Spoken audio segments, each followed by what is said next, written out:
Have you ever wondered what it's like to retire in Vigo, Spain? Today's guest is Daniel Louis Lobato, a 62-year-old originally from Denver, Colorado. After coming out later in life, having previously been married and raising children, Daniel set out to redefine home and community.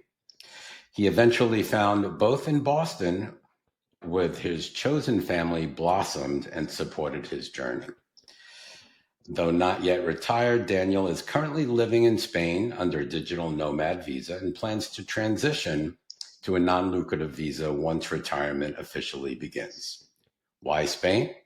For Daniel, the answer is simple: economics, culture, and connection. With a retirement income that stretches further than it would in Boston, a deep appreciation for Spanish life, and ancestral roots in Galicia, Daniel is embracing a new chapter abroad with purpose and pride. Welcome to the podcast, Daniel. Thank you so much for coming. And let's hear your story. So you say economics, culture, and connection. Can you elaborate on that a little bit more? Yeah, economics. I realized upon visits to Spain and discovering the Spanish culture that number one, the prices here are much lower for many aspects of life. Not everything, but the overall cost of living here I've noticed is much more affordable than many other places to consider retiring. Culture-wise, my family has Spanish heritage from way back when. You know, immediate grandparents and great grandparents were all born in the United States, but there is this ancestral link. Their first language has been Spanish.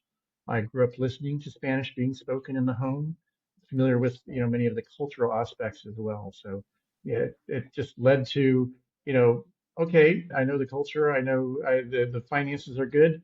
Let's explore some more. And the community here has been wonderful. Great. Okay, let's dive in. Let's talk about climate and geography. Where exactly is Vigo? I've A lot of our listeners and YouTube members have not heard of Vigo, Spain. So you always hear of the Madrid, the Malaga, the Valencia, but Vigo, where is Vigo located? So Vigo is actually in the northwest corner of Spain, pretty much opposite from Barcelona. Barcelona is in the southeast corner of Spain, and Spain is in a square geography anyway. But northwestern shore of Spain on the Atlantic coast, it is not on the Mediterranean coast. Vigo is the largest city in Pontevedra. Pontevedra is one of the provinces in Galicia. Galicia is one of the major geographical areas in Spain. And Vigo is a good sized city. It's about 300,000 people in the city itself. And then the metropolitan area is about 500,000. So it is a good sized port city. So it's northwest, so it's a little chilly, correct? Yep, it's not as warm as the Mediterranean, and that was one of the draws. The summers here are very mild. Typically, the high temperatures are in the 70s. They do get into the 80s and very rarely into the 90s. The evenings are cool. The winters here are not as harsh as where I came from in Boston. Boston, you still get very cold winters and snow.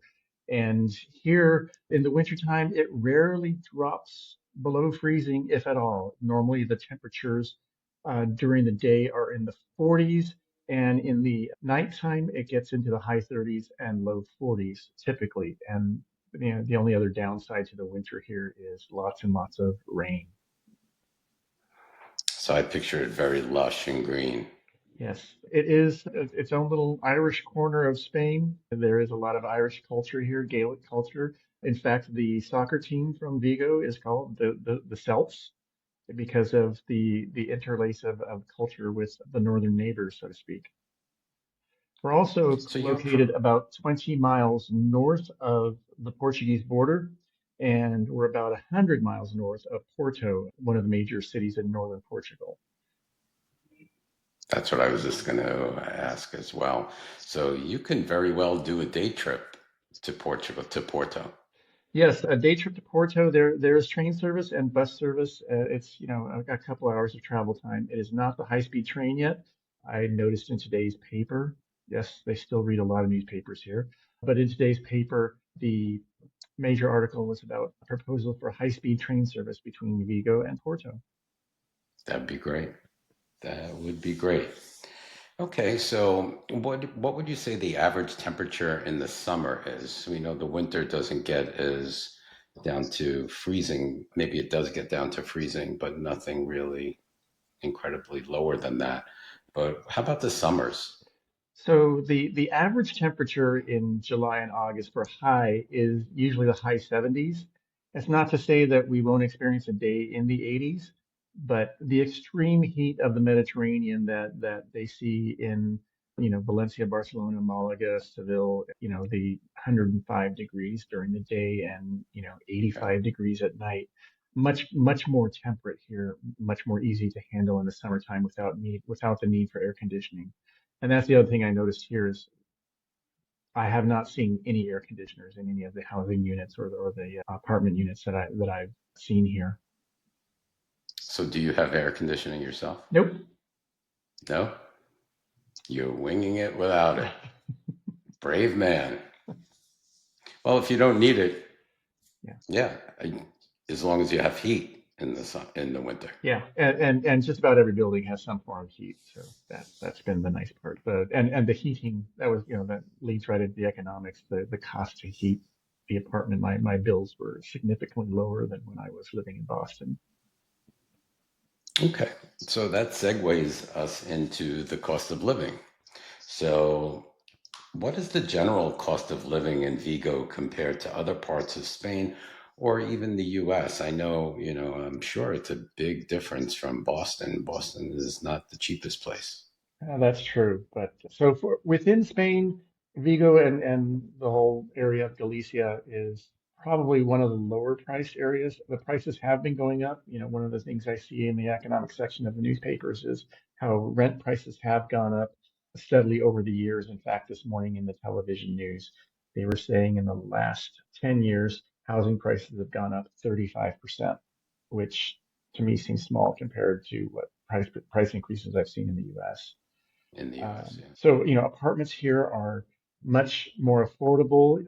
I have pretty much an equivalent apartment here in Vigo as to what I had in Boston, and I'm paying roughly a third of what I was paying in the Boston suburban area.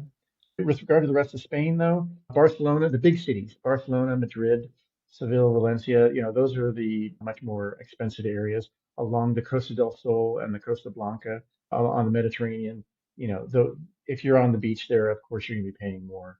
Same for the islands, whether you're on Gran Canaria or Mallorca or Menorca. The islands, you'll be paying a little bit more. Inland, though, it's much more affordable. I I follow another blog where, this couple from America settled inland in Asturias, which is between here and France, and they settled inland because their rent was outrageously cheap compared to what they were. They're paying like $300 a month for a house. 300 Wow. euros a month, not dollars, but 300 euros a month, which really is, considering location and cost of living for food and all the other services, and that's actually quite reasonable, even if they are in a somewhat more rural area. So you're renting right now, right? How many bedrooms do you have in Bath? So I have a two-bedroom, two-bathroom apartment. It's 110 square meters, which I think translates to about 1,000 to 1,200 square feet. I don't know the exact conversion. Uh-huh. My apartment in Boston was two bedroom, two bath. And it wasn't even in Boston. It was in Quincy, which is adjoining Boston, just to the south of Boston, and that Hmm. one was almost 3,000 a month. Wow. So So, here I'm paying just a little over 1,100 euros a month, which is almost 1,200 a month. So wow. That's a significant great difference in price in for just the that price of space. yeah for a similar space. Yeah. And is it in a elevated building or a walk up? No, this is in an elevated building. Many of the apartments available in Vigo are in newer buildings that have elevators. they have central services, central heating. For instance, I have high speed internet. It's fiber optic. So that makes it nice. There are a lot of historical buildings here. Vigo is a historic city. We can get into that later, but the more legacy architecture here is also being upgraded. So they're preserving the facades and preserving the structures themselves, and that's part of their historical preservation here. But they're also upgrading plumbing and electrical and communications with, built-in fiber optic and making walls so that way you can have a wireless router without interference, that kind of thing. That's great. That is great. How about utility prices, gas and electric? Do they use Yeah, gas? well, I get gas for the heating, and so I don't have gas piped into my specific unit. In other words, I don't have a gas stove or Stove. water heating is provided by the building. But I have noticed that my utility bills are probably less than half of what I was paying in Boston, if not less than that. The electricity here is on a demand use, so there are more expensive hours to use high electrical demand. So, once again, it's encouraging you to use your dishwasher and washing machine and, any other high level of electrical appliances. They'd rather have you run them at night during the off-peak hours. I know many cities in the U.S. do have that cost structure, but I noted that here as well. But even with that kind of cost structure and learning along the way over the last couple of months, I've noticed my bill is for water, sewage, and electricity. The utilities has been much lower. Same for the internet. The service here is there's Spain has been very clear as a federal government to encourage municipalities to make sure that people are connected and have the current kind of internet services. So even my internet service that comes with, I got the package. I really didn't need it, but I got the full package at probably a third or fourth of what would pay in the United States. Well, In other words, I give us have an example. What are you paying in Spain for internet service? I have a cell phone line, internet, which is I think I'm at 850 megabytes per second. I didn't get the 1 gig because I didn't need it. I have television service, and that cable includes all the premium channels, Max and well, you name it. You can get the Prime Video subscription and Netflix. It also has every sports. They're big on their football here, so La Liga and the UFA, EUFA football, and also the basketball. So everything kit and caboodle starting package was 45 euros a month, which is Oh almost my it's a God. little bit more than For $50 everything. for everything. Oh, that's incredible. Wow. Yeah. That is really incredible. How about the cost of groceries? Do you realize any savings? That's another area where I've been just amazed. Being a person without a car in Boston, I didn't have a car. Public transport worked in Boston, and it was I able to walk to and from the market carrying a couple bags. And here, once again, things are significantly less expensive. But I think, overall, what I'm seeing is that the cost of living here is lower than what I saw in the United States, but also the wages are significantly Yes. lower.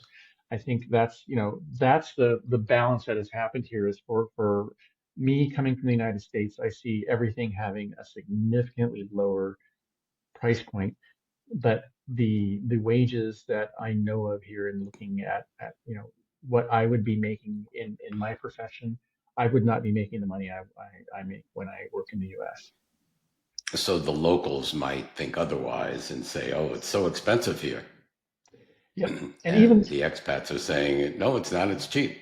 actually, I know a student who there's a lot of meetup groups, so it's a good way to meet people here. And there's one young lady, she finished school and wanted to stay in Spain, and she's been traveling, and she gets an apartment room for rent here and there. And to her it's a struggle to pay 300 euros a month because Yeah, getting work and maintaining enough work to be able to afford your rent and then everything else, go to these right. mixers, and even going out is a lot cheaper. You can go out and get a beer for probably a draft beer or even a bottle of beer for under 3 euros. But with that, 99% of the bars here and cafeterias here, the cafes, they serve you a beer and you get a little snack with it, whether it's a little piece of the tortilla, the egg and potato omelet. You might get a slice of bread with sausage. You might get some sliced cheese and a bowl of olives. You get a snack. Wine here is cheap. You can get a goblet of wine, Here, you're for lucky if about you get a pretzel. 350. And yeah, and here, with the wine, you get another snack. If you order coffee, coffee here is outrageously inexpensive. But once again, everybody, it's Drinks coffee. constantly, for under $2, you can get, an espresso corto. I drink cafe americano because it's closest to drip coffee from home. But you order a coffee and you get a little bit of pastry. You get, a little piece of coffee Wow. cake. You get a little piece of sponge cake. You might get a small croissant. You get something with it. And the thing I have noticed is American style junk food is probably more expensive. You order a Coke, you get a little itty bitty 6-ounce can. You're paying 3.50, €3 50 cents for that, which is almost $4. Not worth it. And if you want potato chips, American style, a lot of places will have those as the salty snack. But if you want like American style food, it costs you more. It really does. Yeah, and it's crappier food for you. Yeah, it's the healthy food. But Like you can get these wonderful snacks, and they're homemade. You might get a little itty bitty bowl, a little crock of lentils or garbanzos with pork. It's like, yeah, these are, and it's like, and they're all local dishes, and that's great. it's nice. You get a nice little healthy dish. That's great. And also wine. Of course, wine in Spain is really cheap. Like you can probably get a glass of wine for less than you could water. In many cases, yes. Once again, all the restaurants here by law have to be able to provide you with tap water. They won't offer it. But if you request a water and they'll bring you a bottle of water and charge you gladly €3 for that small bottle of water. Yeah. They typically don't serve things with ice. They will ask you if you want it cold and ice. Typically for a soft drink, they will serve it with ice as well. But ice is another thing that is uniquely American, and same for like the free refills on soft drinks. You don't see that here. Yeah. Yeah. And you can drink the tap water, Oh correct? yeah, yeah. The tap water here, It's not like Mexico. no. In fact, EU regulations require all the tap water to be drinkable and safe for human consumption. So I notice a Okay. lot of people still buy bottled water. A lot of people use like a Brita filter at home. Yeah. My my unit owner, left a Brita water filter. I use it because I don't know if I want to, the water here. It can be hard at times. It does have that character to it, but at the same Yeah. time, I haven't found anything objectionable in the water here, other than sometimes it comes out of the tap warmer than I'm used to as well. Well, here too in Phoenix, our cold water is hot. So, all right. So, okay. So, cost of living, it's mighty fine Yeah, I as mean, compared to the US. I found the same with healthcare too. As Yeah, it is. a visa holder and a visa resident, I'm obligated to carry a private health insurance. I'm not. Mhm. You have to be here X number of years before you can get on their socialized medicine system.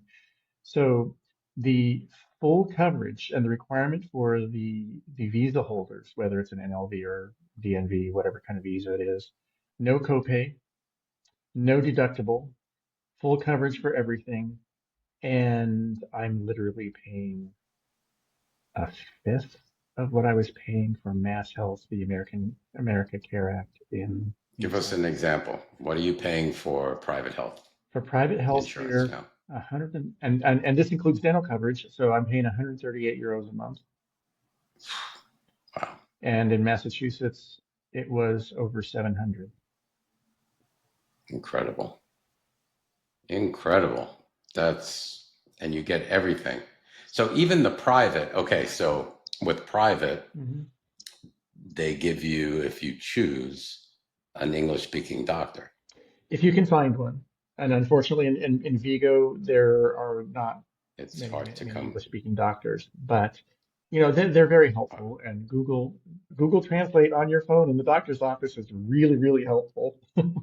Are you fluent in Spanish? I'm not fluent. I'm conversant. I'm comfortable with it. My vocabulary is limited because I hadn't spoken Spanish on a regular basis in over 10 years. So, and then some of the local expressions here are different than what they are in the US as well. So there's a little bit of cultural But you difference. seem like you can get by. Are you going to be studying more or taking Spanish Actually, it's more through classes? social groups here. There are Spanish speaking learning groups. There's people in Spain that want to learn English. So, you can join a social group where the Spaniards want to practice their English and the expats That's want to good. practice their Spanish. So, it's a nice trade, a nice social interaction. Yeah, Yeah. absolutely.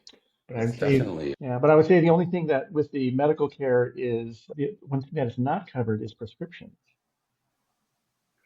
okay. So I understand that. And how affordable, because I'm going to say how affordable are prescription meds? For generics, I would say extremely affordable.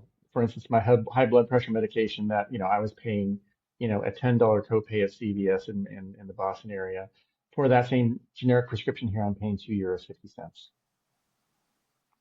For the branded ones, you're paying a little bit more, but you're not paying the exorbitant 300, 400, $500 a month for that. For instance, the branded prescription that I'm on right now, instead of the $350 a month that I would have paid without insurance in Boston, it cost me €52, which, wasn't That's horrible. It was higher than I was surprised, but at the same time, it's good to know they do, and I'm thinking it's because the state here, the government actually does the price setting and negotiation with such, the providers, with the yeah, pharmaceutical companies themselves.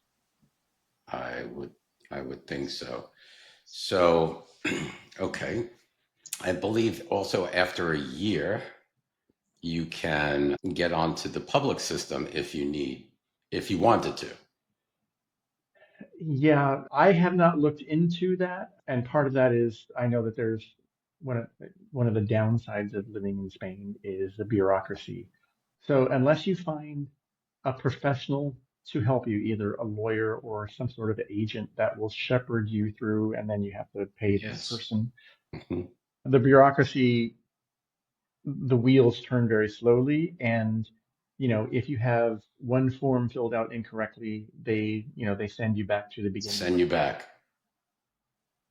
Yeah, they send you back. And then you do that form and you bring that form that they asked for, and they're like, oh, no, no, no, we need this form. All right, why didn't you tell me the first time? Yep. That sort of stuff. That's bureaucracy. Yeah. So, how about your waiting time? Since you're on the public system, you shouldn't have that much of a wait. So, if you made an appointment for a GP or a specialist, how long do you think you would wait for an appointment? Well, I recently needed some prescriptions refilled, so I called the doctor's office and I got in that evening. And I think Can't ask for they better than do that that. with the private health insurers because there's a payment involved. Whereas, if it's through the Yes, public system, the payment probably takes longer to process and there's more bureaucracy associated with that. this is So, more people too. I think on the public system. But the other thing I have learned is on the public system is if you're near a hospital, hospitals will take walk-ins, a lot like urgent care, not necessarily an emergency department, but they will take Hmm. walk-ins on an as available basis. And so, that's one thing I've learned also is, if I'm not able to get a hold of a doctor or get a hold of a specialist, I can go to a hospital and, just get in line and wait if I needed to. And how close are you to the nearest hospital? Probably a 10-minute walk. That's great. That's great. Okay, another segue into transportation and walkability. So, usually, what I've been hearing from different cities in Spain, everything is pretty much walkable, and they have a superb transportation system, mostly rail system, either high speed rail or local rail. First of all, is Vigo walkable? Can you easily access everyday essentials like the market, the pharmacy, bakery, bank without a car? Yes, and I'll preface the walkability factor based on the culture that I see here. Hmm. Yeah, after having spent time in Barcelona and in Madrid and in many other cities, while hunting for a city to settle in, part of the culture here is very Mediterranean across the country, and it's very much like Italy.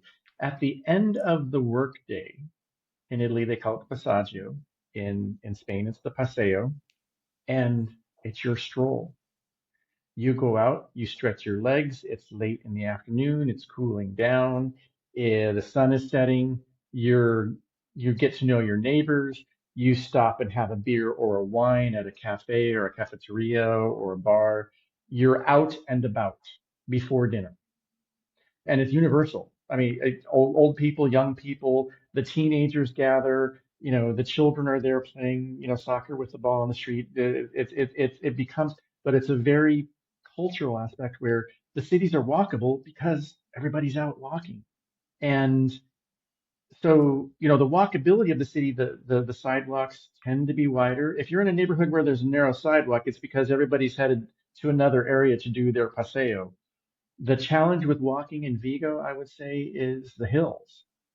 Vigo has San Francisco style hills in some areas, Oh boy. but Vigo has some technology that they've invested and they understand the need for walkability in the city.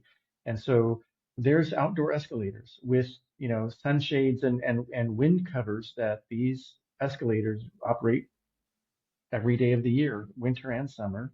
So if you need to go up a street and it's a very steep climb and you don't want to take the stairs or the steep hill, you can take an escalator. Now, not every hill has this, but the ones where people move a lot, and then also on Gran Via, which I think translates more as Broadway, where it's a major business street and fashion area and all that.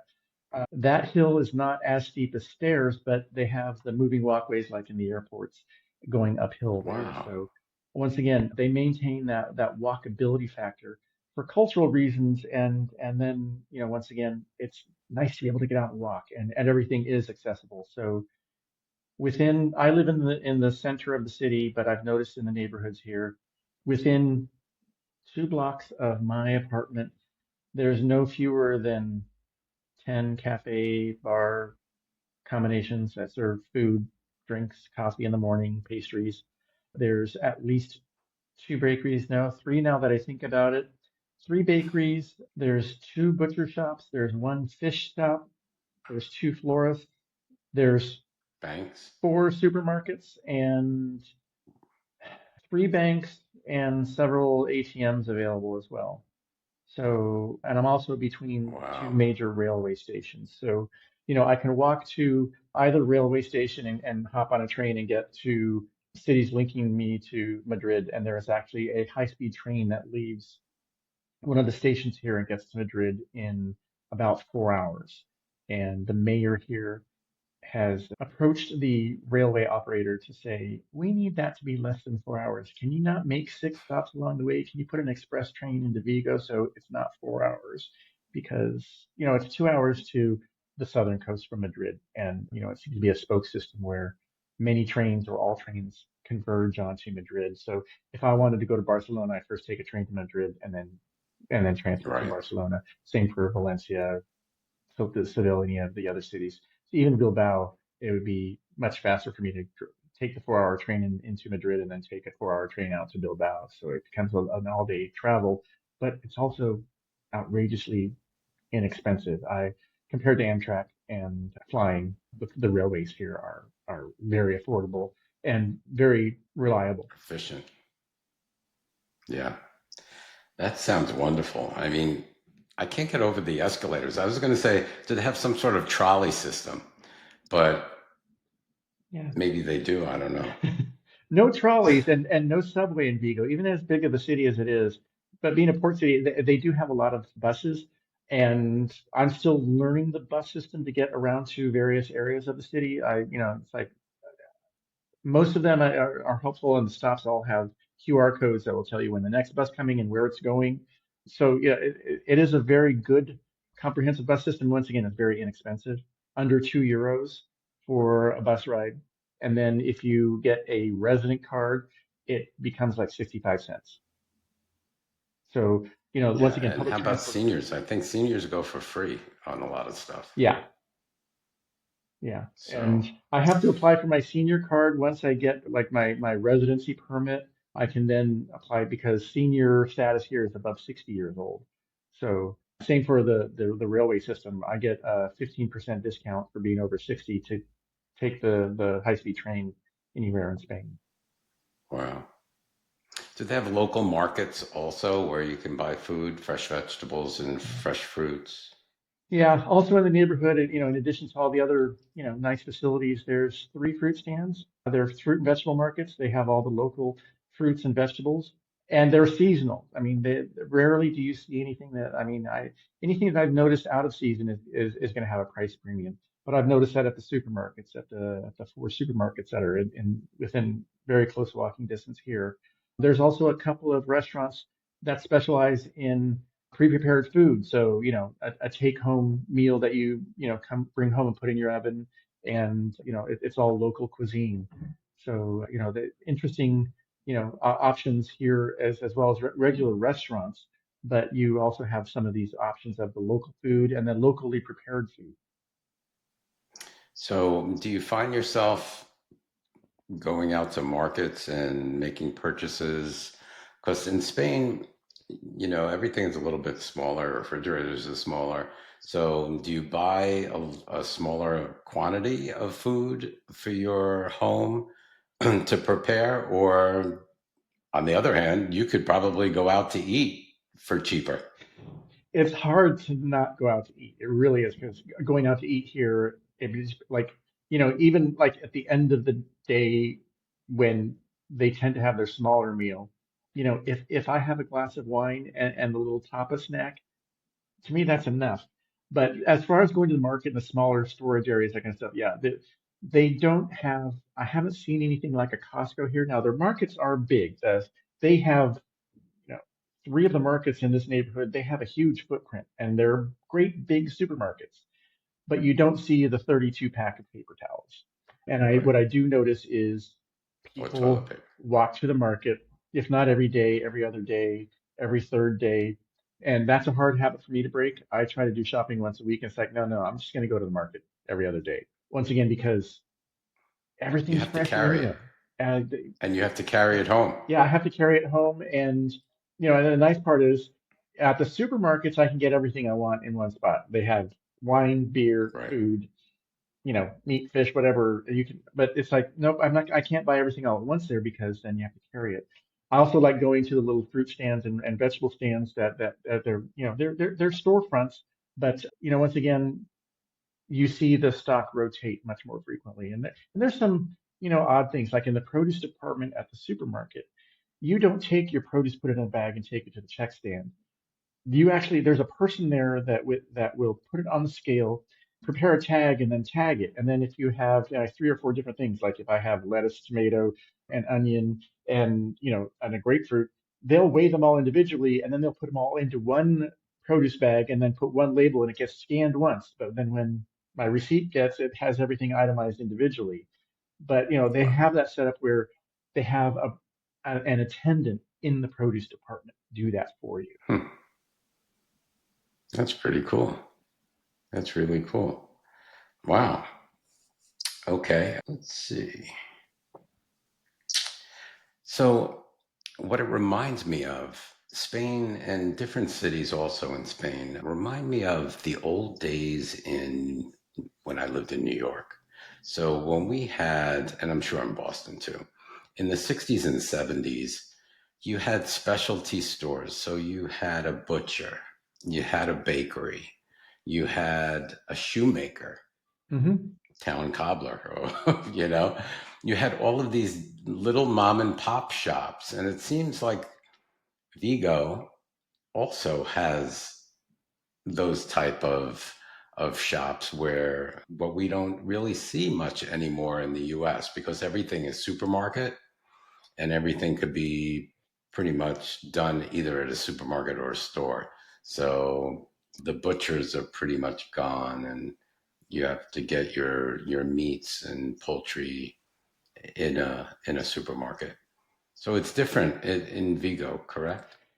Yes, and like at the supermarket, when you go to the meat counter, they have the packages of hamburger and packages of, roast and steaks, whatever. But most people, because it's a very social society, most people will sit, in line and wait and talk to the butcher and have, a roast cut or meat cut or meat ground. And, they chat, they catch up, they find out what's fresh, they find out what's on sale, and there's a lot of chit chat. Same at the, what I'm going to call the deli counter, where they have all the dried meats and sausages and cheeses. And they have all the pre-prepared stuff and pre-wrapped stuff, but people wait in line and do the chatting. And I think that's why the small mom and pop stores still survive, because people go to the butcher and they chat with the butcher and they find And out they what's, chat. the freshest that day. And the fishermen, once again, because this is a port city, the fish is literally coming right off the boat. And then the vegetable stands as well. So, you get fruits and vegetables, and, people are chatting with, and just, doing that daily interaction almost. And And the and bakery, you see, yeah, fresh bakeries. Oh, baker oh my baked God, goods. bakeries here are amazing, and that's one thing that you see on Sundays. Bakeries are one of the few stores that are open, and people are lined up to get their loaves of bread. And it's not the sliced Bread. Wonder Bread kind of bread. It's like the big long baguettes or the round country style loaves. And then they all always Sourdough. have the dessert pastries, that kind of stuff as well. But those small shops do make a difference. There's three shoe repair shops in the area. It's amazing to see that they're still a business. And once again, I think it's just because people like that interaction. And plus, you're not loading up a trunk of a car and taking it and unloading it and then taking it into your house. You're walking with a couple of bags everywhere you go, and every day that you go out, you're picking up something. I've also learned keep my nylon bag in my pocket, because if I stop at a store, it's like, oh, I can pick this up, because otherwise they charge You you need for a a bag bag. everywhere you go. Right. That's so funny. Here in the US, to go to a shoe store or shoemaker, what they used to call it here, if you had a hole in your sole or your heel wore down, you'd go to the shoemaker and they would put new soles and new heels on your shoes. No more. Now you throw out the shoes and you get a new pair usually. So, and I'm sure it's back. It's different than in Vigo. Well, I think there's an economic driver there too, because the other thing I have noticed here is clothes and shoes are relatively more expensive than the discounts that are available in the US. Not to say that that's not totally unavailable. Like, there's Primark here. Primark is probably the closest thing to a large discount retailer here.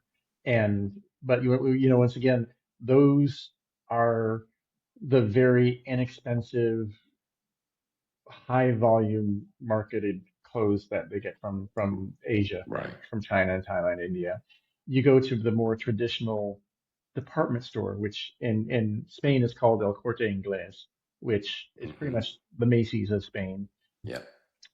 You're going to pay a lot more, significant amount more for everything there. But once again, if you're spending $150 or 150 euros on a pair of shoes, you're going to take care of those shoes. And Right. if something happens to those shoes, yeah, you're going to take them to a local shoe shop, because they're everywhere here, and they're going to help you maintain and keep them in good shape. Good to know. Good to know. Okay, let's get into the LGBTQ community, or do we even have one in Vigo? I don't know. Vigo would support that. And again, it's very open minded in all of Spain. So tell us a little bit about the community. Have you met any other LGBTQ people? Yes, I have, and it's hard finding an organized community here, because once again, everything seems so thoroughly integrated. There's no specific gay bar.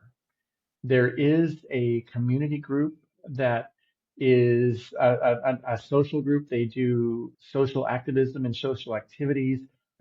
One of the original like lesbian organizations in Vigo, and they have this legacy of being a part of the community.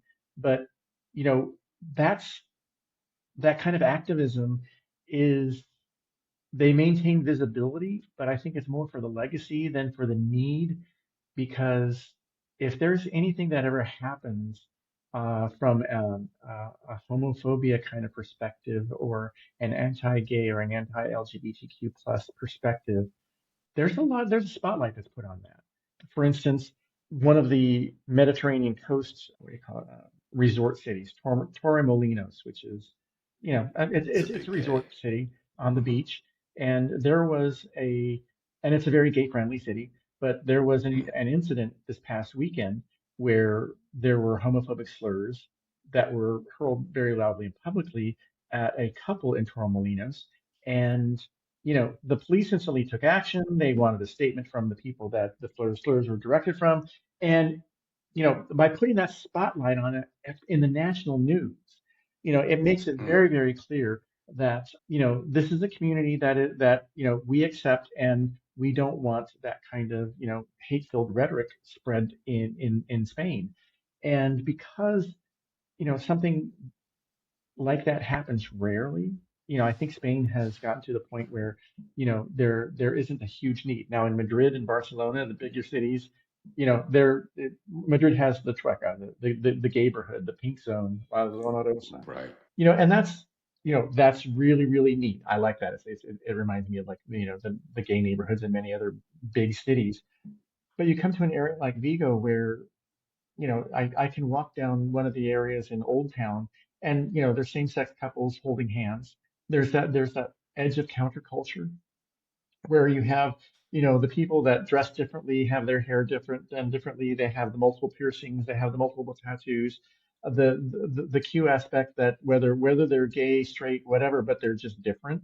Different. Hmm. There doesn't seem to be much separation. Now, they like to congregate in some of the same places. There's a couple of music bars that have live music, and they're playing music that these particular groups like, but they're not exclusive. I can walk into one of those bars not wearing leather, not wearing tattoos, not having any piercings, and wearing you know my 62-year-old attire and Hmm. not feel ostracized or odd, like the oddball that hey, I'm not integrated with the way that they're acting Right. or the way they're dressing or the way they're presenting themselves.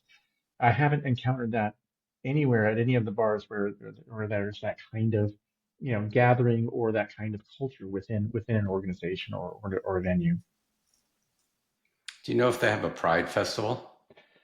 Now, Vigo doesn't have a pride. Now, in Galicia or Pontevedra, which is the individual part of one of the 3 or 4 provinces in Galicia, the pride will be taking place in A Coruña, which is one of the other larger cities on the northern coast in Pontevedra. That will be in July. And once again, it's the entire geographic area is invited to participate. I'm looking forward to it because I want to see how that compares to, say, the Boston Pride Parade. When I lived in Boston, I was a member of the Mass Bears and Cubs group, and our organization would be represented in the parade, and that was a huge production. Yeah. Our group we usually had fewer than 20 representatives. We had our bear flags, and we would march, and we would enjoy being part of the Pride Parade. But then there were other organizations like the big corporations that had here's 1,000 marchers, or here's a dance troupe, and they're playing music and dancing, and it's like no, we were a much smaller organization, but really that parade was an amazing event because even though it was 2 miles long, there were probably more than 2 miles worth of groups and floats and bands and other forms of entertainment. Okay. Have you made friends with a group of either LGBTQ expats or locals or just any type of group of expats? So for the meeting your group of expats, there's an app on the Android system called Meetup, and I'd heard about this from friends in Boston. So I ran into somebody here, and they said, "Well, use Meetup here in Vigo." I said, "It's available here in Vigo, and there's a lot of Meetup groups here." So Wow. one of the things you can select in this app is what kind of groups you want to connect with, and once again, there's an LGBTQ plus moniker. So I added that, and what I have found is the one organization that identified as, here's for the community, the LGBTQ plus community, is the one organization that I spoke about earlier that was started out as a lesbian organization, but they're kind of grown and they're it's just active in the community. But many of the other groups in Meetup add the LGBTQ plus tag and category to their events because they they want to make sure everybody knows you're Is welcome. included. So, I'm with a couple of groups that speak, they're the English speaking groups, and one's an expat group, and they both have those tags. And so at both of those groups, I've met other people in the LGBTQ plus community. It's given me some points of contact and some ideas. But, from a strictly, you know, how do I meet somebody else in my community? That's probably been the best way to do it, just because there's not that I don't want to say there's not a need for exclusivity. It just doesn't happen here. It's from an organic perspective. There, I think if I were out and about and I found somebody that I wound up chatting with, and and if they said, "Are you gay? Would you like to go out on a date?"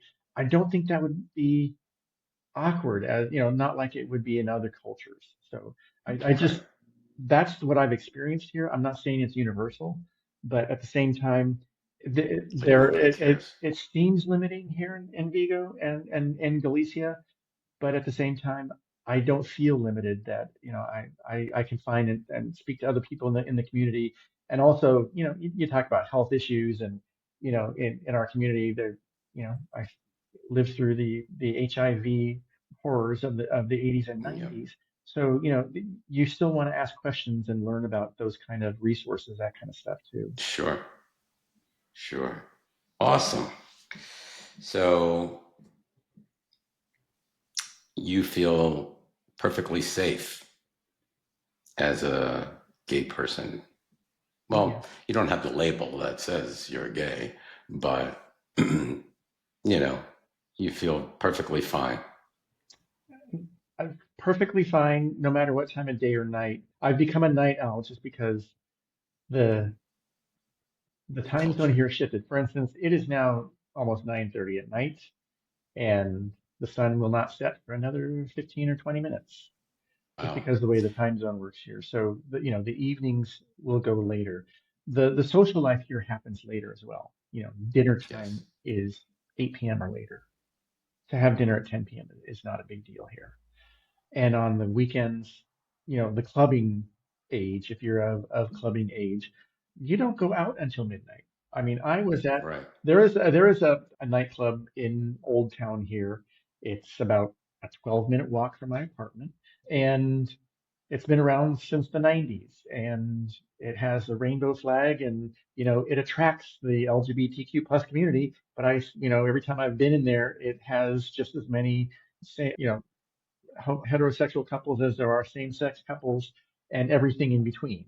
And I've left that venue at 3:30 in the morning and walked home and not had any problem of feeling safe. The the ability to walk around and not worry about what's Getting shot. who you may encounter, or am I going to get mugged, is there going to be a pickpocket, there's not that feeling. And me being this white male, and there's a sense of privilege there, but at the same time, I have seen, groups of young women do the same thing, at 1:30 in the morning, headed That's what I out hear. to one of the dancing clubs. And, they're there in their high heels and sequins and dresses and walking through town. And, even though there's maybe only two or three of them, they're not concerned.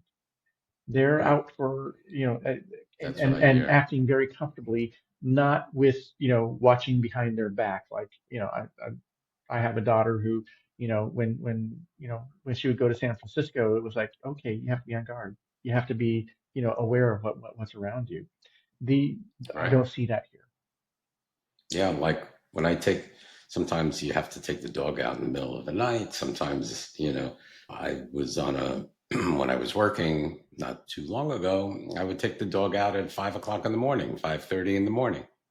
And in the States, you kind of like look over your shoulder, you know? and see what's going on, if anybody is following you or something. Whereas it sounds like in Vigo, it's not an issue. Yeah. And not to say that there's no crime. I read in the newspaper, there's domestic violence that happens. But they make sure that it's thoroughly reported in the newspaper. There is sexual violence that does happen. It doesn't seem to be at a very frequent rate. Yeah, and you don't hear about murders. I've seen more other kinds of violent crime, but that's not the numbers that I've seen in a city this size in the United States. A city of 500,000, a Sure. metropolitan area of 500,000 in the United States, you'd probably hear or see something a little bit more frequently if you looked for it. Once again, the newspapers here, and that's the other thing is there's two local newspapers and two national newspapers. When you go for your coffee in the morning, the newspaper's right there. People are reading the daily paper and you're seeing the local and national news every morning. And people are still on their phones, scrolling through phones as well. But the papers here are, as a hard copy, is still part of the culture here. Something I in like the that. U.S., it's all gone electronic. It's Electronic gone. Times Yeah, it's goes, almost gone. yeah, I like newspaper stands and pick up a paper and just touching the yeah. the paper, getting the print on you. Kind of miss that. Okay, very good. So pretty safe. Of course, Spain outlaws guns, so there's no guns allowed except for hunting. Right. Yeah. All right, let's get into arts, culture, and leisure. So, have you noticed what the cultural scene might be in Vigo? Are there any museums, theater, music, festivals going on? That's one of the bonuses that I realized when I seriously started considering Vigo as a potential, home and permanent place to live, is the culture here. There there are a couple of large theaters. One of them is a newer venue. It's a multi-purpose performance venue. The second week I was here, I attended the Ukrainian opera production of Rigoletto. So, it had the full orchestra, the full operatic chorus, and full opera production, full stage, and in all its glory. Wasn't quite the Met, but at the same time, it was a well done, well performed in a suitable venue, full on opera. I have attended, there's another space that's multi-use as well, but it's more for plays and musicals. Phantom of the Opera, the European tour, will be stopping here in July. There's in Galicia, Is it all in Spanish? yes, which was a learning experience. I actually saw Phantom of the Opera in Madrid, and it became a brand new experience because in Spanish it's just slightly different. The songs are still the same songs, but the intonations and the feeling can be just a slight bit different because of the Spanish culture and the way the Spanish language works. So, that's been fun. But the culture here, yes. I mean, there's, J Lo is going to be here in July. So, we Whoa. get the big arena acts as well as, the high culture of, the opera and orchestra. There was a recital last night of what do you call it, Baroque art and music in Garcia Barbon Teatro up the street. So I missed that because I had a doctor's appointment. My doctor's appointment was at 8 p.m., believe it or not. Wow. Uh, Wow. so the doctor's office that I had discovered, it was open between 10 and 1 and then between 5 and 8. 8. Yeah. Ooh, the last appointment. Yeah. So, I mean, but once again, culture and museums, there's at least two art museums here that I can think of off the top of my head. I know that there's more museums. There's a history museum as well. The other thing about Spain that I've noticed in my multiple trips here is the public art. So there are statues commissioned everywhere. If there's a new building, if there's, a corner lot that's being redeveloped, one of the instant things that happen that goes out that I realize is okay, what kind of art is going to go up there? Who's going to fund the art? Who's going to, and then who's going to be the artist? What kind of art is it going to be? Is it going to be a mural? Is it going to be a statue? Is it going to be a sculpture out of metal, sculpture out of stone? every park here has multiple statues and fountains. New buildings have, sculptures and art built into them as far as visual. The street here down, every traffic circle that goes down the main street in my neighborhood has a artistic element, whether it's a fountain, whether it's video screens. There's a metal sculpture at the end of mine. There's sculptures everywhere and art everywhere in just about every Spanish city. It's amazing to Wow. see how much value they put on the visual art as well as all the performing arts. And Spaniards love a festival. Tell us, have you seen any festivals, or I'm sure you like that's So a given. yeah, the couple of festivals. I arrived the day after Three Kings Day, which is their big Christmas time holiday, and I thought, okay, the travel will be done, and the festival will be done, and they'll be done. And it's like, nope, nope, nope, nope. The Alameda, which is a big parkway with fountains and statues and parks and playgrounds and stuff, was filled with booths of local artisans selling handmade goods and every kind of food, every local wine, local beer, local bread, local cheese, local cured meats, handmade jewelry, hand woven textiles, all kinds of stuff. And that lasted until like the second weekend in January when they turned off all the lights for all the Christmas decorations and said, okay, thank you for a Hmm. wonderful year. Next year we'll be back. The other festival that they had was called the Reconquista, which was extremely local. There's a lot of local festivals, and this local festival was about chasing the French away, the Napoleonic armies back in 1807. And Wow. so, once again, the Galician culture, they had people in traditional dress. They do like they do in Concord, Massachusetts, with the pipers and the war reenactments, and you have people dressed as French soldiers with the fancy French coats and the big hats, and you have Cool. the Spaniards dressed that way, and they do a serious march. The musicians, they bring out the bagpipes and the kilts because we're in northern Wow. Spain, and so there's bagpipes Love and it. kilts being played. The women's groups, they sing and do traditional Galician songs with nothing more than a tambourine and two scallop shells that they rub against each other for rhythm. And then they sing these lovely traditional songs along with all the food and the booze once again. And that festival, even though it spanned a week, it started on one weekend with a soft opening, and then the next weekend was the big one. But all along, every night the booths were open selling food and goods. They had stuff for the children. They had a travel treasure hunt. They had history stuff for the children. Lots of hands-on things for children to do, as well as things that carried on until 3 in the morning for those who could carry on until 3 in the morning. Wow. They know how to pace themselves. I mean, there was the liquor laws here are just amazing because you could just see people walking around with a glass of wine or a cup of beer everywhere you went, and it wasn't just the main square in the city. There's plazas, within many areas, and in 8 or 12 plazas that I walked through, they were all packed with people, revelers enjoying this lovely festival, and that was mid-March. So, it was an amazing experience, and it was also a good taste of the culture here because it was very Galicia centric in what they were doing. Hmm. So, good education as well as having a lot of fun. That sounds wonderful. It really does. Really sounds like a lot of fun. Of course, 3 in the morning, I'm in my fifth dream by then. In fact, 10:30, I'm in my second dream. So, anyway, that's because I'm old. Let's get into dining and cuisine. One of my favorite subjects is eating.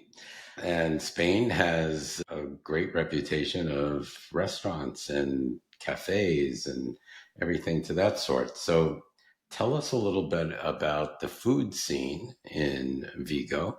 And are there Michelin-star rated restaurants there? What type? Could we get any type of international cuisine there?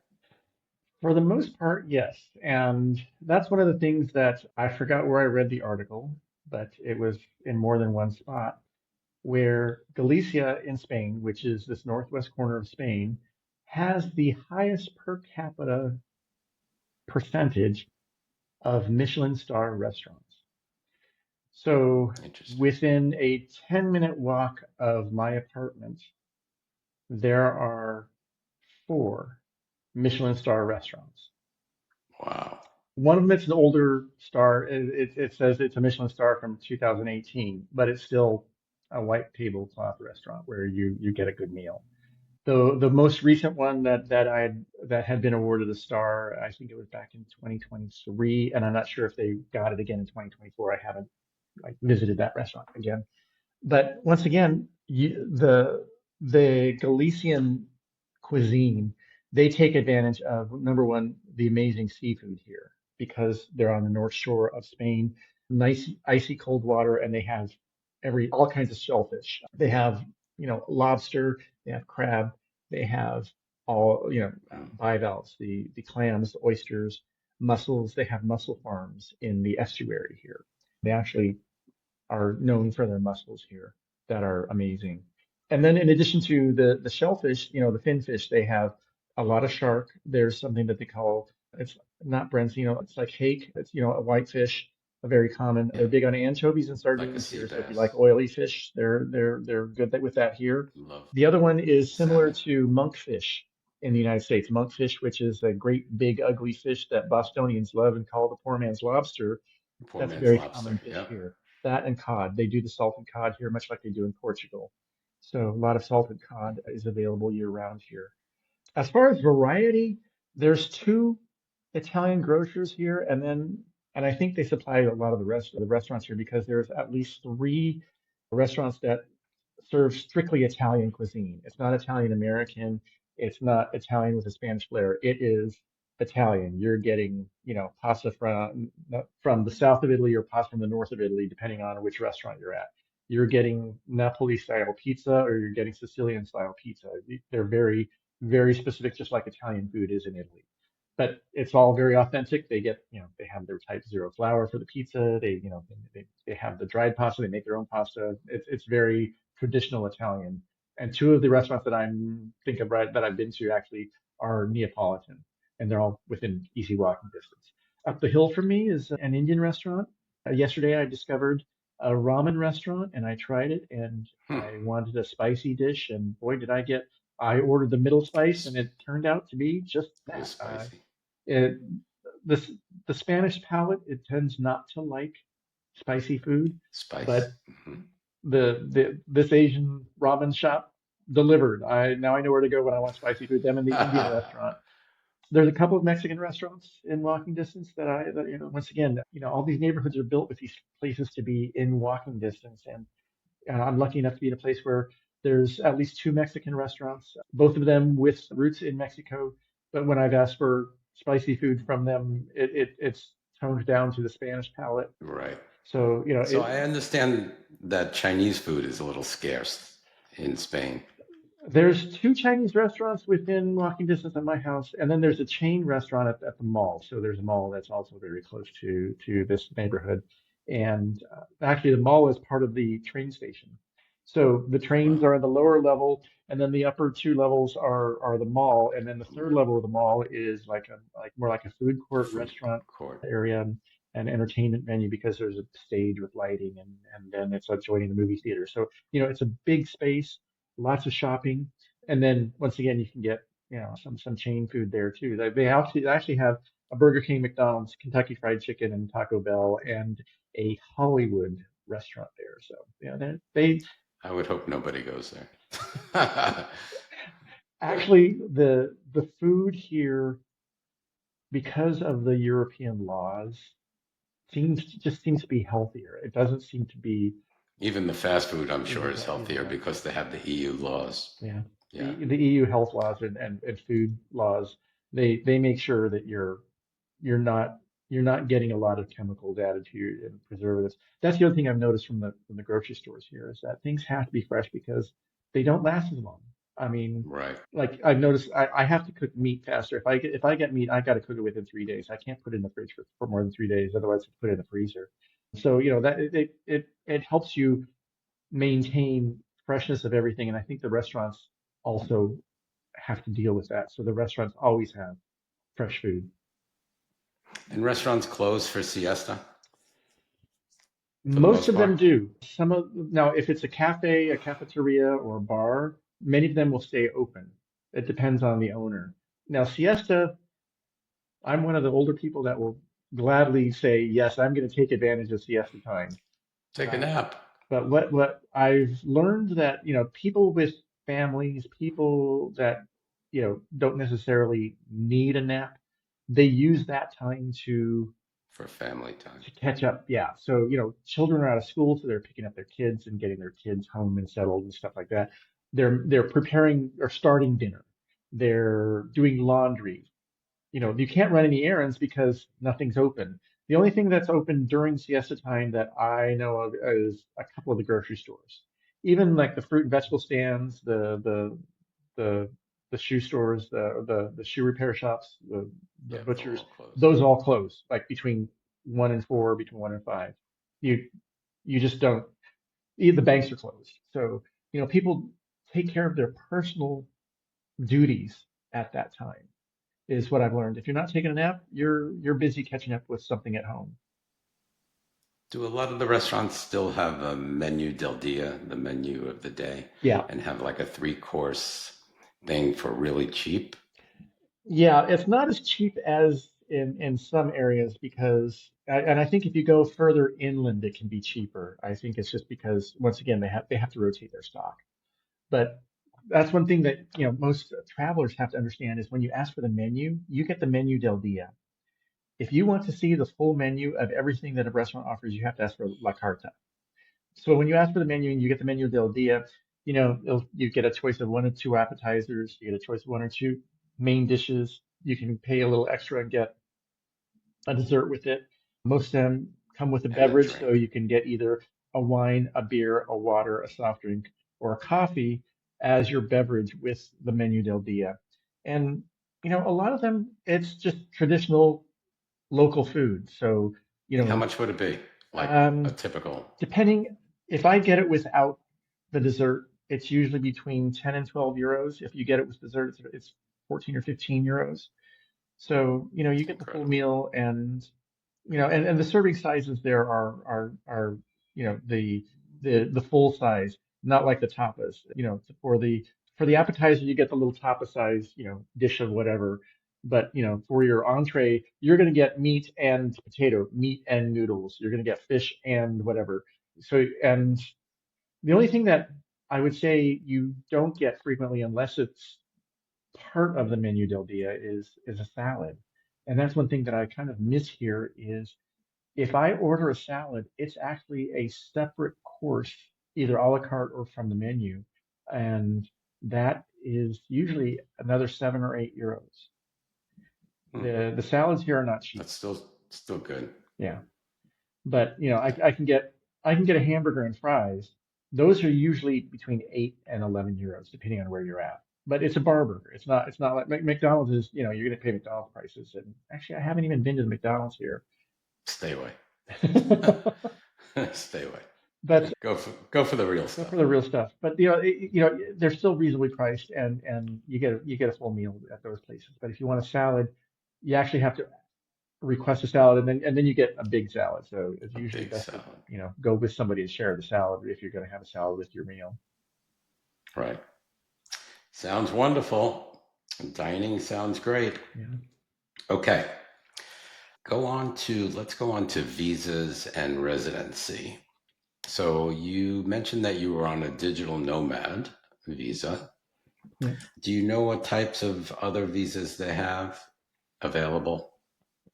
So to get into Spain quickly, I went the digital nomad route where because I really wanted to continue working for a little while longer. The other kind of visa is called a non-lucrative visa, also called the Hmm. retirement visa. Non-lucrative visa means you have to be able to demonstrate passive income of probably, I think, 2,300 euros a month to when you apply, and then you have to meet all the other visa requirements. But you have to have a passive income, meaning from rental, from investments, from a pension, from Social Security, from some sorts that's paying you a regular monthly benefit. They don't accept just 401k. They want it as a passive income, not just savings. So for a lot of Hmm. people, that may That's be an interesting. issue unless you claim Social Security, because even most Social Security payments would meet most of that 2,300 a month Right. requirement, and that's for a single person. Now it goes up for two people. I think it jumps up to 3,700, and then adding one child to a family makes it 4,300, and then a little bit more with if you have more children, or if you bring in a grandparent or parent, an additional person to the household. So the non-lucrative visa is very similar to the digital nomad visa as far as income requirements. For the digital nomad visa, I can't work for a Spanish company. I can't do work and collect income from a Spanish company. In other words, I can't take a job away from Spaniard. Right. So I can work for any non-Spain company. I'm working for as a consultant in the pharmaceutical industry for the United States, and I have been for more than 15 years. So, to me, it wasn't difficult to show, yes, I have this history of being a consultant in this industry.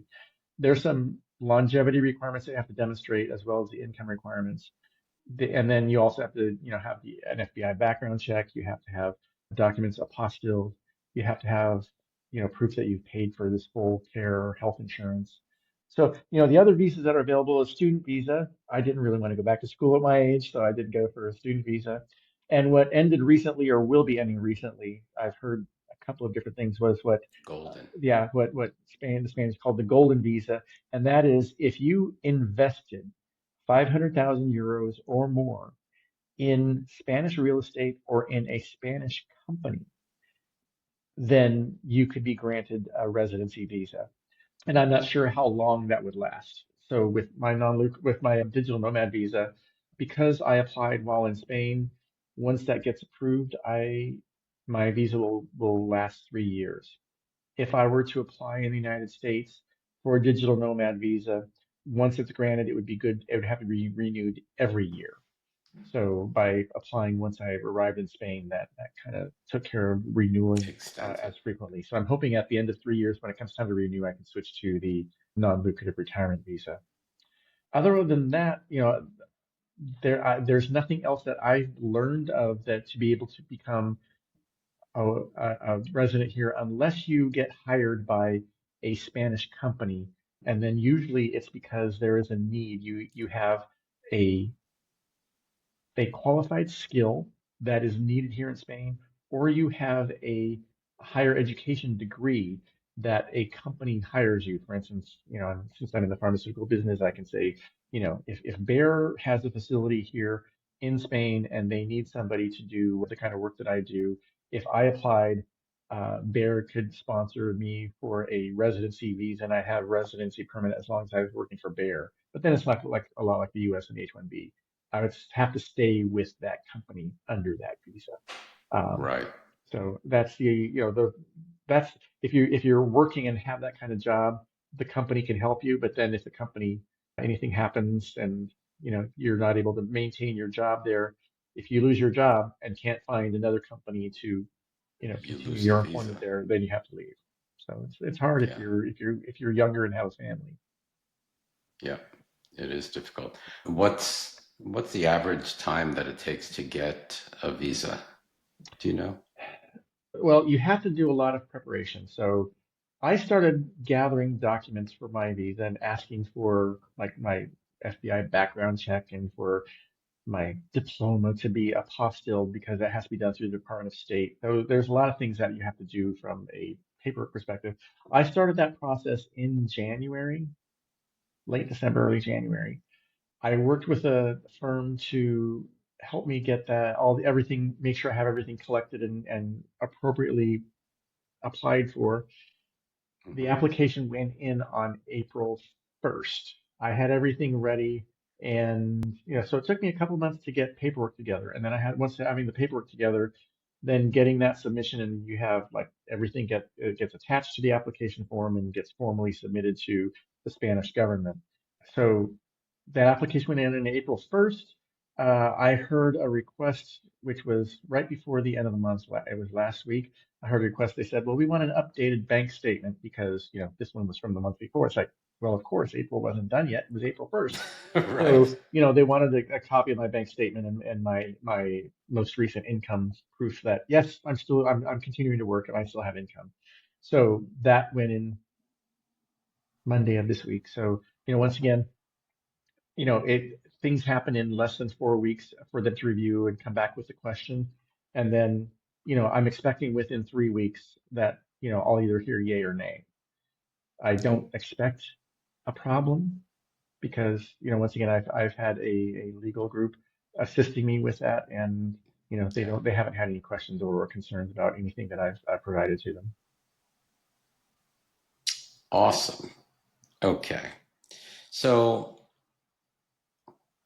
do you see yourself staying in Vigo long term or maybe moving around Spain? I've I like Vigo. Every time I've come to Spain, I've visited Vigo, and that's why it kind of stuck on me. It's like I got to go check out the city and see what. And even when I did a hunting trip in Galicia, I drove around a lot of the outside area of Vigo. So I would like to stay in this metropolitan area. Yes. Is it as good and welcoming and open as the gay community that of any when you go to the U.S. you go to like a local bar, a gay bar, and you can find community quickly, and no matter what city you're in. Here, part of it is I did move to Vigo because it's a gay destination, and I moved here because it's very gay friendly, very accepting. And the culture here, being able to have access to, the symphony, seeing an opera, seeing an art gallery, as well as, good shopping, and then also being a train ride away from Madrid. If I want to, have the equivalent of a weekend in New York, I'm a 4 hour train ride away from Madrid. It's, just as much fun, as much energy, just as entertaining. So staying here Sure. in Vigo, yeah, and culturally, it's become comfortable. Great. Wonderful. So, did we discussed language a little bit before. Are you taking any courses Not formally. currently? No, I had taken You, Spanish in high school and in college, learned by ear from family members. But one thing I do have to say is the the community here for visitors they will try their best to help you out with English. But for day-to-day living, you have to know some Spanish. yes. You'd have to become comfortable. I know that there's some communities that have a lot of either American expats or British expats, particularly along the Mediterranean coast, where like, okay, yeah, they're all speaking English and they're got their own community. That's fine if it works for them culturally and it has their social groups and meets all their social and cultural needs. But in a place like Vigo, where you don't have those large pockets of people speaking English. There are a lot of people here that speak English, and there's a lot of people that want to learn English. There's English schools everywhere.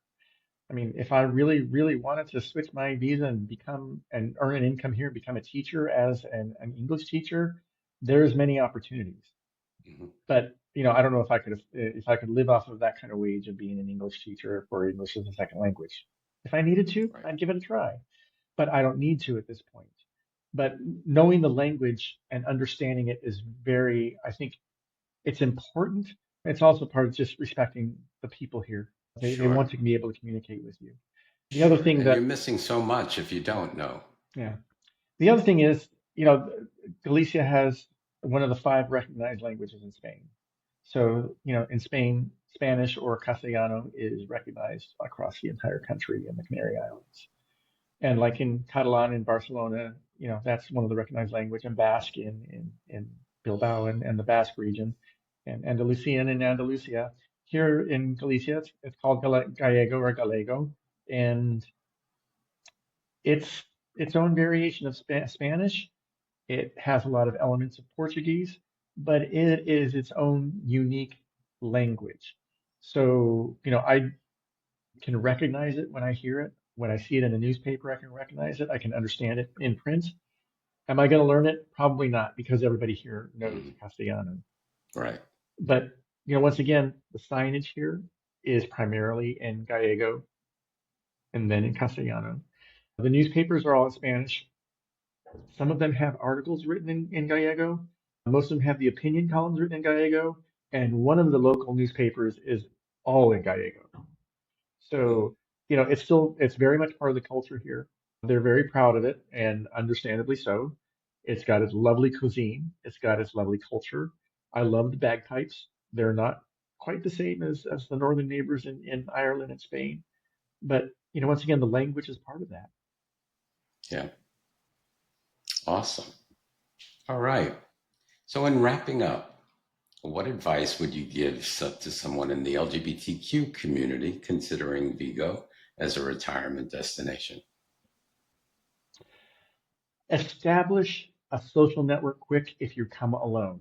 And that's something that I've discovered. I came here a single person. I knew nobody in Vigo. I mean, I've met like the lady at the cafe that knows that I drink a cafe americano every time I walk in. She says, "Hey, Gary, Right. how are you?" And there's a lot of that. A lot of the vendors, you establish that kind of rapport. So Right. there's three cafes, four cafe bars. I'll go there for lunch or dinner, and coffee or a wine or a beer, and they all know my preferences because that's the way it is here. But especially if you don't know the language really well and you're alone, you need to make sure you have a good social network initiated when you land. Because, I mean, there's a lot of things. Setting up your bills is unique here. Setting up your bank account, setting up everything, all your business transactions have a different flavor than in the US. It's not hard. It's a little bit more bureaucratic, but it's different. And without knowing the Hmm. language enough to understand, here's what you need to do, or here's what I'm asking you for, it really it becomes a burden that you really shouldn't have to deal with when you're in a new place like this. And it's Right. wonderful. I'm not saying it's perfect. There's you know there's a lot of things that as an American I wish were different, but at the same time that's what lends itself here. Like, for instance, because there's no tipping and, people aren't ever in a hurry. I've waited 20 minutes to order a beer. In the United States, that's unconscionable. But Oh, here, yeah. People would be yelling. yeah, but here it's more like, yeah, I'll get you when I get you, and I know you're here. Right. But it's a It's different mindset. mañana. Yes, Mañana. it's a different mindset. I understand. Yep. It's kind of comforting. Yeah. So, okay. I mean, that would be my recommendation is that, know somebody here or establish a social circle really quickly. That's good advice. How about finally, if you can sum up Vigo in a few words for our listeners, what would they be? If you like an easygoing Irish environment that's not Irish but Mediterranean, Vigo is your place. The misty winters without snow, the mild summer, the kilts and the bagpipes, the easygoingness of the people here, the fishing culture, the shanties that they sing in Ireland, they sing similar songs here, and it's part of the culture. So you have that, but you also have this very slow Mediterranean mindset of we're not in a hurry. Hmm. It sounds fascinating.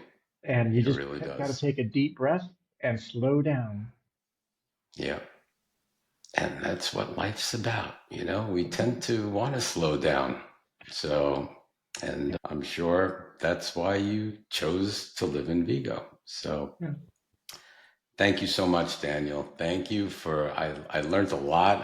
I've never even really heard of Vigo as a place to live. And I am so glad that we met and you are able to enlighten us, our audience, on what life is like in Vigo, Spain. Well, I want to say thank you for letting me share my story. You're very welcome. And we'll see you soon. All right. Sounds good. Thank you. Bye bye now. Bye bye.